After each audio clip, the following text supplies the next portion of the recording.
Welcome to the Outstanding Shift podcast with your host, Andrew Evans from Rosby Financial. I'm your producer, RJ Malik. Andrew, as always, great to see you. And I see you have a guest ready to go. So why don't you tell us what you'll be talking about on this edition of the Outstanding Shift podcast and welcome your guest.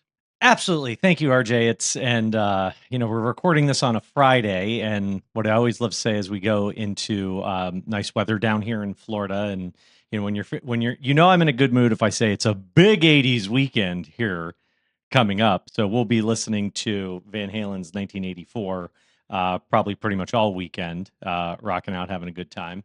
And so on the Outstanding Shift today is our friend Brian Thorp from Wealthtender. Brian, you've been running Wealthtender for a pretty good clip now. A lot of great things going on. A lot of ways that people can be found, how to attract clients. Obviously, that's organic growth is the magic, really. But you need a little bit of the razzmatazz behind the scenes. So Brian, today we're going to talk about the razzle dazzle. That's what you're here for. What do you say to that? I think that sounds great, but I'm in the wrong place this weekend if you're going to be jamming to Van Halen all weekend. So I'm sorry to miss that. Well, we'll have some Van Halen. We might do some other things. I actually, okay, this is how it goes. Most of this week I was listening to a lot of Juliana Hatfield. I don't know why. I just decided that, I wanted to hear some great, 90s rock, but this weekend I think we're going 80s rock. So Brian, can you for our listeners at home and for the millions around the world that are listening in, give us a background of Wealthtender, the genesis, why you did it, and then a little bit about your own background, and then we'll get into our big outstanding shift question for you. Absolutely. Happy to dive right in. So with Wealthtender, we launched back in 2019, and throughout my career, I had spent 22 years prior at Invesco, most recently as the head of the U.S. key account team there. Great career, and throughout that career, saw different regulatory changes that have occurred over time and the opportunities that created in the marketplace for financial advisors and practitioners.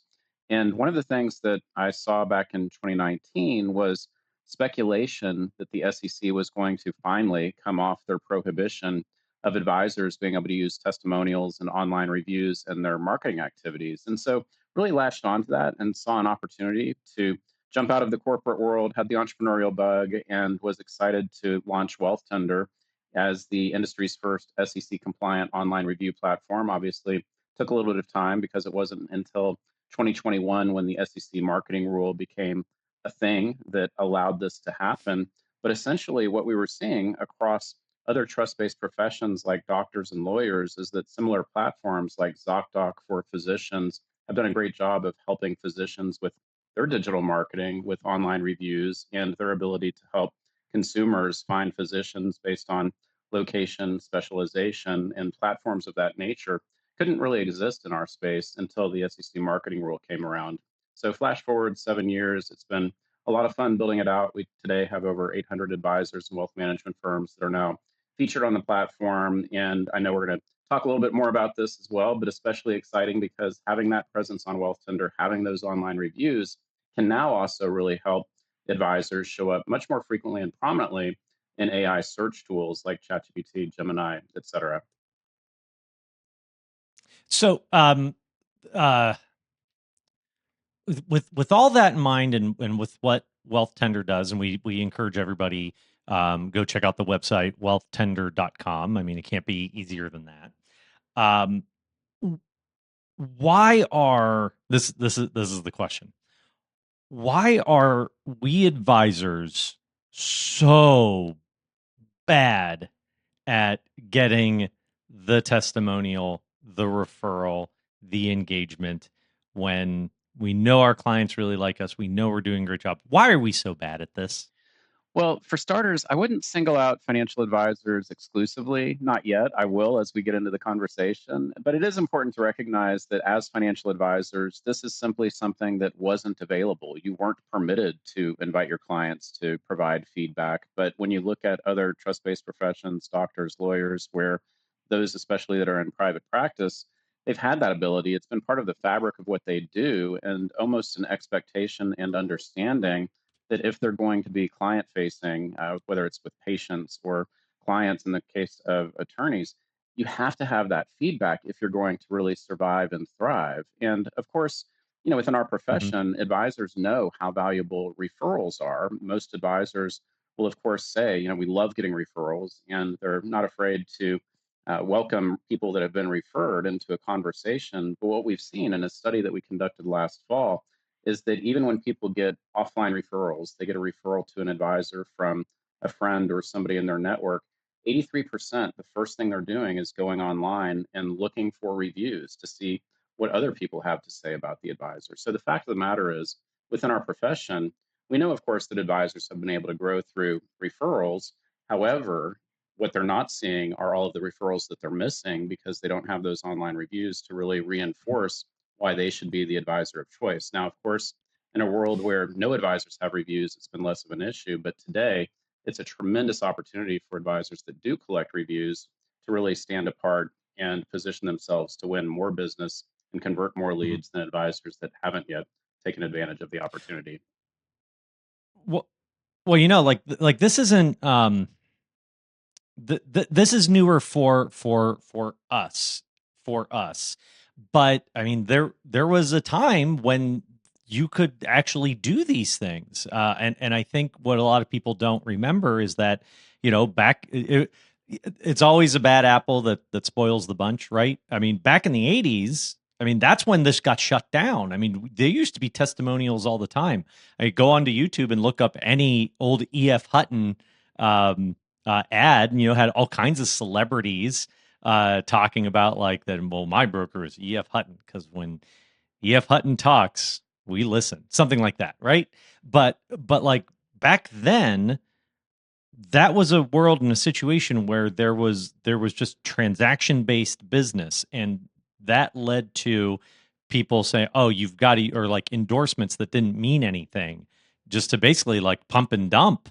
It was very disappointing, and that kind of ruined it for 30 some years for all of us. But now, coming back to it, now you could start to get into these things again, but there are still some guardrails around it. So, can you talk a little bit, about those? Because every firm's going to be maybe for it, maybe against it. It's just how it goes.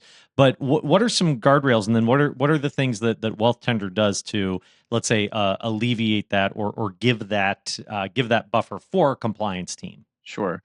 It's interesting in the conversations we've had, I wouldn't even say that we've heard advisors that are, quote, against it. Rather, there is a little bit of trepidation and imposter syndrome in terms of inviting clients to write reviews. What are they going to say? Or, well, we don't really need it. We haven't ever received reviews or needed reviews before to grow.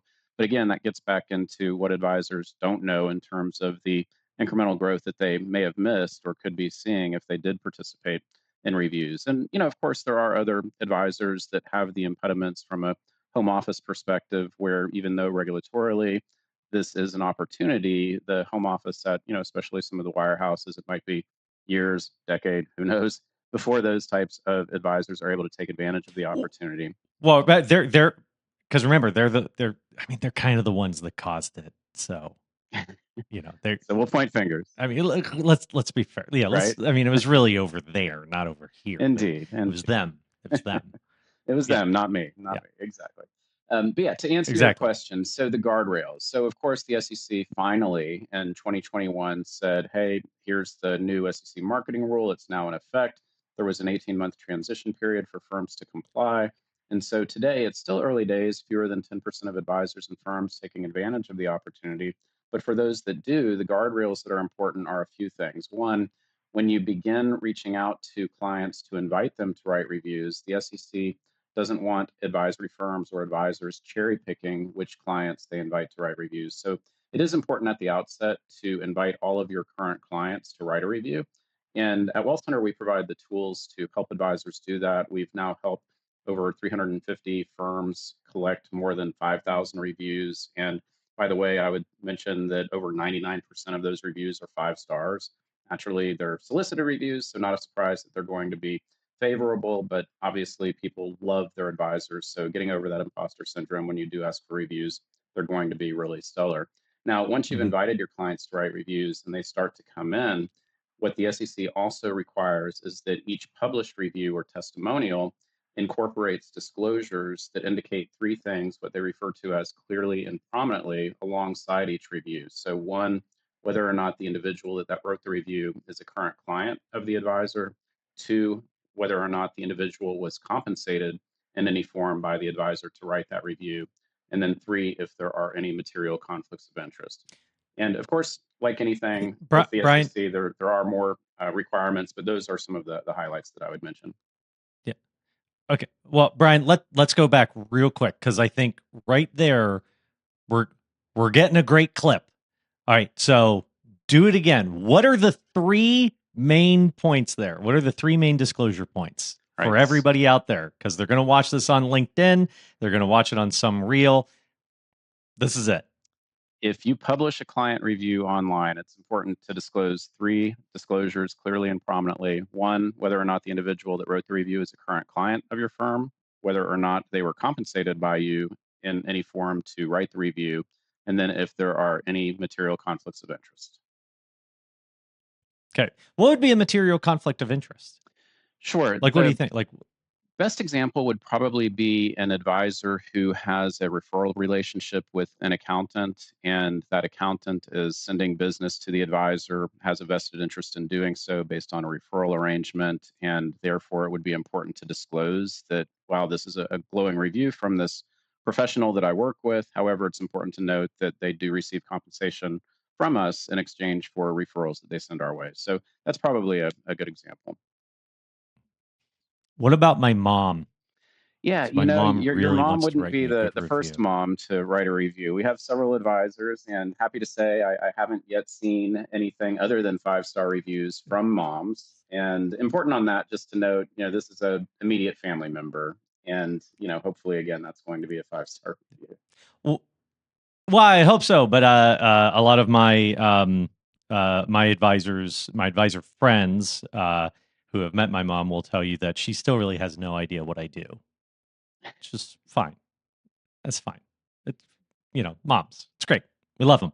And I don't know when this podcast will come out. It might actually come out during Mother's Day. If it does, happy Mother's Day to all the mothers out there. If it doesn't, all the same, happy Mother's Day. I hope you had a lovely Mother's Day and you got everything you ever wanted. All right. Anyway, back to it. So those are the disclosures that are needed, and something was running through my brain on that is so I think about it as okay, but if I reach out to all of my clients to say we are doing we're going to do a review, we'd love to have some reviews, we're going to turn in testimonials, dot dot dot. But what happens when somebody replies back and it's a complaint, the big C word? Sure. How do you respond to that? Because I would think that's probably a big reason why people are like, I don't really want to do it, just in case.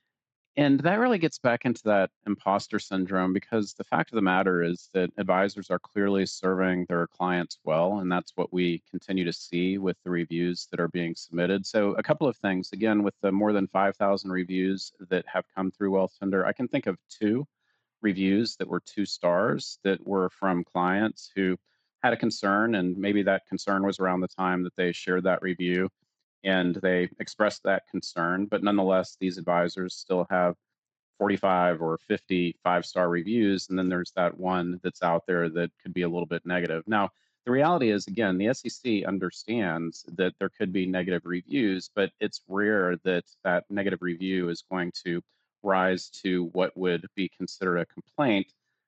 If it does, consumers, clients have that ability to submit a complaint. But realistically, what we've seen is that the people that take the time to quote write a review are doing so because they've been invited by the advisor and they have something positive to say.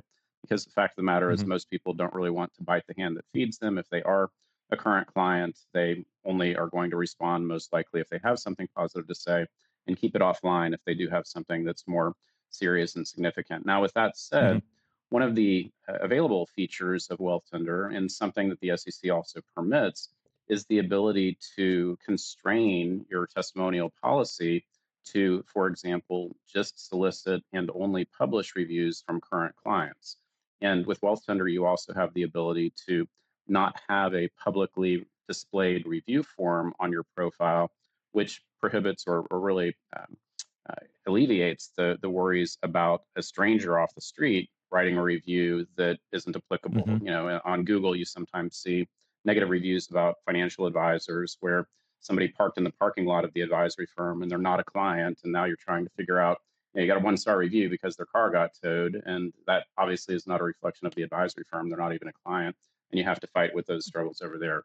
But the fact of the matter is, you don't have to subject yourself to that on a platform like Wealthtender. And the SEC provides that ability to remove reviews that aren't applicable. So if your policy is to only collect and publish reviews from clients, and some stranger or even a former client writes a review, as long as your policy is only to have current client reviews, then you have that ability to only publish those that fit within the testimonials policy that you've established. Hmm. Yeah, well, I think that's a very important distinction between wealth tender and then what you could just do on Google, because it's, when you set up that Google account, all right, it's everything. There is no invite. There is no delineation between who's who, and I think that perhaps like advisors will like, oh well, we want Google reviews. We'd like Google reviews.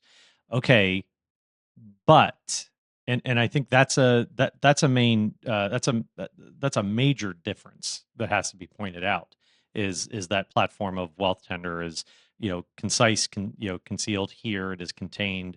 It does give you the ability to, let's say, filter or curate to a point, but not, you can't just delete everything, right? Correct. And everything is documented. So if you do choose to archive or not publish a review, it needs to be for a valid reason. And with regard to Google, it's going to be interesting to see additional SEC enforcement actions that come out. And very likely, what we will see probably later this year are enforcement actions that incorporate advisory firms utilizing Google reviews in a manner that's not compliant. And that's accomplished very easily when using the Google review platform for a number of reasons. One, you don't have an ability, if a review comes in from somebody who puts promissory language in there. Maybe they say, oh, Andrew does an amazing job. He's doubled our money every year. That review clearly is not something that the SEC permits. And now you have to try and get Google to take it down. With that Hmm. said, what we have seen from even some very reputable compliance consultants is they'll tell their advisory firm clients, we're okay with you inviting your clients to write a review on Google as long as you do not acknowledge that your Google page exists. You don't respond to that review or do anything that would risk adopting or entangling your firm with that content. And for those firms that are comfortable with that calculated risk, they can then import the reviews from Google to Wealthtender, where they're going to go through our workflow to have the appropriate disclosures added so that now they can become compliant testimonials. And again, still a calculated risk on the part of the firms that are willing to take that little bit of a approach to get reviews on Google. And again, some very reputable compliance consultants that are comfortable with that limited use of Google. So hopefully that will prove itself out Hmm. to be something that the SEC says is permissible, but nonetheless introduces a level of risk that we are seeing out there. Yeah, the Google overall as a platform. Um, Let me nerd out for a bit. Overall, Google Workspace is just phenomenal, absolutely phenomenal. It is big. It is you can make a whole lot of edits to it. It's amazing. This is not an endorsement. I'm just saying that I like it significantly better than Microsoft 365. But if you if you don't have someone that knows what they're doing from an IT standpoint, it I mean it could get hairy. So it's just a side point there. Like, oh, I really like Google Workspace better. However, that's a big program, and they keep adding things to it, and you can very quickly get yourself into some issues there. But it can do a lot for you. Hilariously, I still don't think our office is on a Google business site because they keep not accepting the fact that we exist, that we're here, we're in an office. Like, I can't get the video right. So anybody else out there that's listening to this, like trying to get it set up, it's like sometimes for how great Google is for the most part on a lot of things, it's like, but I'm here. Like, why won't this video take? And so I decided to like put it down for 2 months. I'll come back. I like re-record it. Like, I don't know. I might go hire, a whole other production team to come in and just film me walking in here so I could get my location registered on Google Business. Like, it's here. We've been here. It's 3 years. My gosh. Anyway, um, sorry, tangent for everybody. Tangent on the Google Workspace. So as I was thinking about, you were talking about like some of these processes and things. So at the end of the day, with Wealthtender, what do you see are the KPIs that someone can get from Wealthtender, the use of testimonials? And I kind of want to ask you a little bit about AI in a minute, but we'll get there. Sure, and I'll tease that a little bit with your question. So, a few things when advisors and wealth management firms join Wealthtender, they're getting an SEO optimized profile page. Everything on the back end of those profiles includes the appropriate schema markup, just kind of that nerdy term for ensuring that the way they're coded will be more likely to show up prominently, frequently in AI search tools as well as in traditional Google. And then, of course, on the front end of the profile, we want to ensure that people have a great experience. They can get a lot of information on one page. That also helps with the citability in the AI search tools. But today on Wealthcenter, we have about 500,000 consumers visiting the site each year, and that's distinct from the AI tools that are now visiting Wealthcenter for information about advisors as well. And once the advisors have reviews on Wealthcenter, where this becomes really impactful is that now those reviews that exist on Wealthcenter aren't just appearing on Wealthcenter, they're also appearing in Google search. They're going to appear much more prominently in AI search tools, even more so than Google reviews in their own AI platform, Gemini. So the ability to get the reviews on Wealthcenter is incredibly impactful. And unlike Google reviews that only appear for the name of the business, we also have tools to ensure that those reviews are going to show up not only for the business, but also the advisor, regardless of how a prospect is searching online, if it's for the advisor or for the firm. And then, of course, we're also helping advisors with visibility in different specialist directories or based on the types of clients that they're looking to attract. So, if you're an advisor, you're focused on working with high net worth business owners, families with special needs, technology professionals, any number of different categories. We have a lot of resources to help with advisor visibility there. Again, whether somebody's coming directly to Wealthcenter or conducting that search within an AI tool. And then beyond that, also advisors that whether they want to get found in their local directory or maybe they work with clients at a large employer, resources to help there, in addition to opportunities to get quoted in the media with reporters and writers from different publications reaching out each week looking for quotes. So, short story, a lot of digital marketing benefits that are really encapsulated within the platform and doing all of that at a really affordable monthly cost. So, do you is it Wealthtender that because here's where I think people start to go off the rails a little bit is and just to make sure there's a lot of technology partners and providers that say, hey, here's this thing and look what it can do, and then you buy it. It's like, that's great. I'm going to do that. Looks great. And you get it. And it's like IKEA furniture. It's like, oh, I have to start from scratch. I have no idea what I'm doing. Shoot. And then because of that, the complexity of actual startup Salesforce, um, pardon me, they tend to not use it. Then it's kind of like sitting on the shelf that they never get to it. So with that in mind, like how does Wealthtender, once you sign up, you're ready to go, firms approved it, you're making it happen, all that's great. How do you guys how do you engage to help make sure that the SEOs there, it is going to be fit for AI, it is going to be showing up where it needs to be, that you are putting your best profile forward? Great question. So unlike IKEA, when you join Wealthtender, we're not just giving you the flat box and saying that we promise this turns into a couch. Rather, you sign up, takes 2 minutes. And here's your Allen wrench. Exactly. Sign up takes 2 minutes, and then we'll create the advisor's profile for them. Generally speaking, the advisor already has content on their website that we can leverage, and generally that's the content that's been approved for use.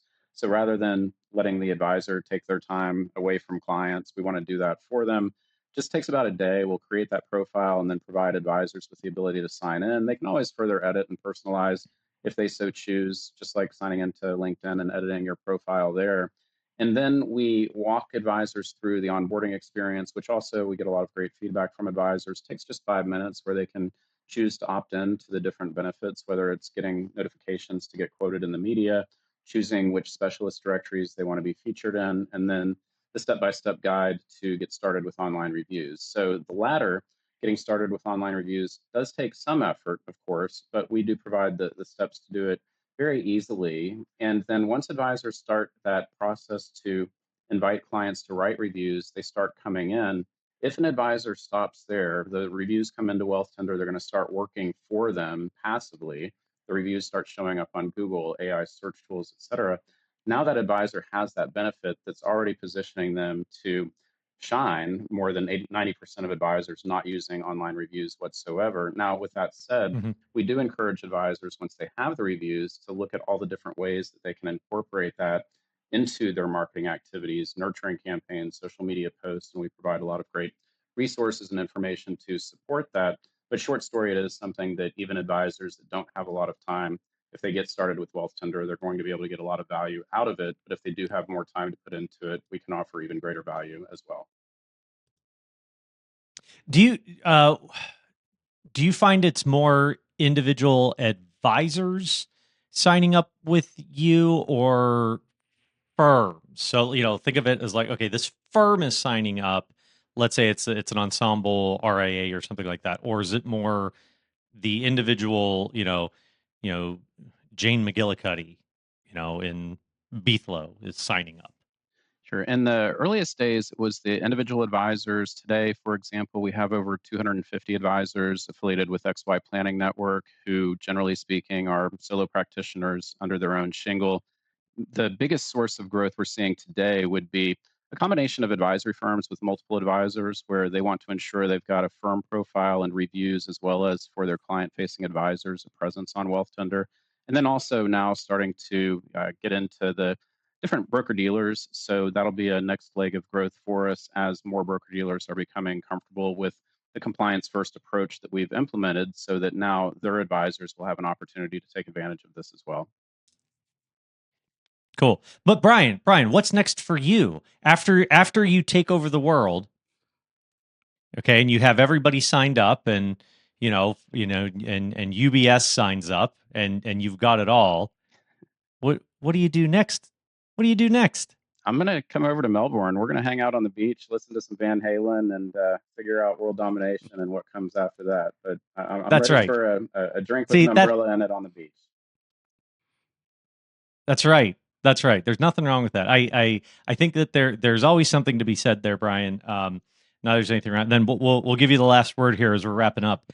That in all of these situations, I do like to talk to all of our providers, all of our advisors, our advisor friends, and just make sure that everybody understands that.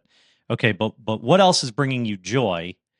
We all love work. I love working, but there's always something else that, like if I have the chance to then do this, I want to. So how about the general endorsement of what is Brian Thorp going to do when everything comes together, and hell, maybe you win the Powerball this weekend and you just call the whole thing quits. Brian, what are you doing? And you lead us out on that. It was a great time talking to you. Well, I'm having too much fun, even with the Powerball, to stop doing what we're doing. Famous last words. We'll see if that Powerball comes in. My wife and I really love to travel, so we are excited. Later this summer, we're going to be doing a cruise to Istanbul and Greece. So I think down Oh, the road, very the nice. goal to see more of the world, take some time off, and be able to travel together. Super excited for that down the road. Fantastic. Awesome. Great wrap up. I hope we do this again, and undoubtedly I'll probably see you down at Wealth Management Edge. Maybe we'll see. I'll probably see you at Future Proof too.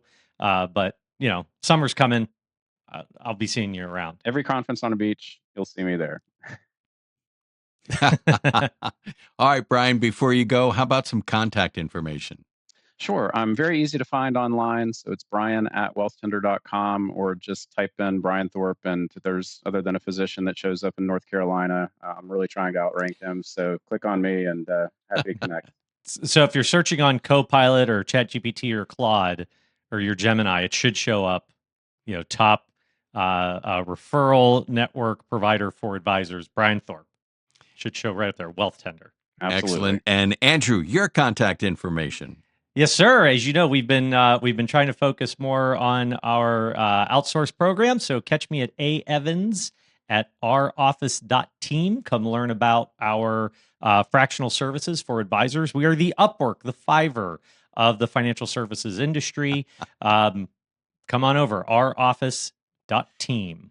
Excellent. Thank you. And most importantly, thank you for listening to the Outstanding Shift podcast. If you have not subscribed to the podcast, please click the subscribe button below. This way, when Andrew and his team comes out with a new podcast, it will show up directly on your listening device. And we humbly ask you to share this podcast, rate it, and leave a review, because this actually helps others find it. Again, thank you for listening. And for Andrew, I'm RJ Malik, and we look forward to you joining us for the next Outstanding Shift podcast. Thank you for listening to The Outstanding Shift. Don't forget to hit the follow button to be notified when new episodes become available. Visit our websites at www.ouroffice.team, www.rossbyfinancial.com, or give us a call at 321-209-0111. The information provided in this video is for informational purposes only and does not constitute investment advice or a recommendation to buy or sell any security. Investing involves risk, including the potential loss of principal. Past performance is not indicative of future results. You should consult a qualified financial professional before making any investment decisions.